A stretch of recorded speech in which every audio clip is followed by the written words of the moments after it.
Food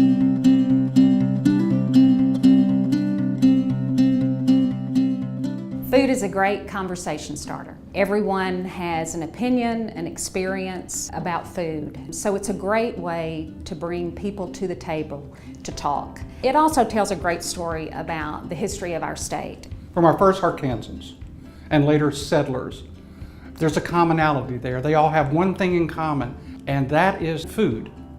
And especially what makes it even more interesting is how the different cultures blended. We have an assimilation of foodways, of food culture, brought from Africa, from the European continent, from Native Americans in situ, coming together and assimilating almost seamlessly over 200 years. Food was not just something to keep you alive, although that's obviously important, but it has a political and social dimension. Especially in the early period, it provided a kind of social glue between disparate peoples that was a way of breaking the ice.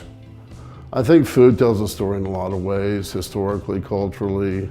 It defines who we are in a lot of ways. When anybody's grandma cooks a family type recipe, it's always part of your culture, and it's handed down from moms to daughters. You really do think about history and sort of the full circle that we've come. From being a tribe of people lost and nearly defeated to now we're thriving. Food is characteristic of cultures. It's as much an expression of social fact as dress or speech or accent or education, and it can help you understand what it was people were doing here 200 or 300 years ago. The Arkansas Food Hall of Fame is a program that will allow us to showcase the important restaurants across the state of Arkansas that are interesting and authentic.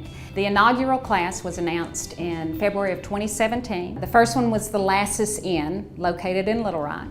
The second one was Jones Barbecue, located in Marianna, Arkansas.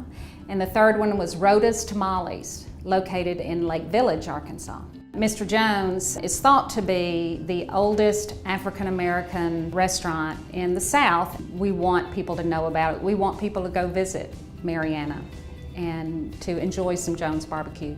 Rhoda's Tamales is another great story. She's been in business for over 37 years. Started selling tamales at her husband's encouragement. She has a very loyal clientele and sells pies as well as tamales. And the Lasses Inn, if you've ever been there, they serve a very limited menu, and you better like fish. They've been in business for 75 to 100 years in that same location. It's legendary, and it tells a great, interesting story about Arkansas.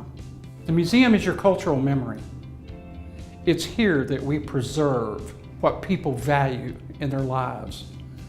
Our Arkansas Made project has now expanded to include our heritage foodways, because foods more than anything else bring cultures together, bring disparate cultures together, bring people with little else in common together, but food is a common thread. And we think getting out into the communities, going to our churches, our civic groups, individual families, looking in archival holdings, that we will uncover this absolutely unique and spectacular food history that is Arkansas. Your support of the Historic Arkansas Museums, acquisitions, our exhibits, our programming, makes it possible for the public, our school children, thousands of school children, to visit annually and discover the best of Arkansas's history.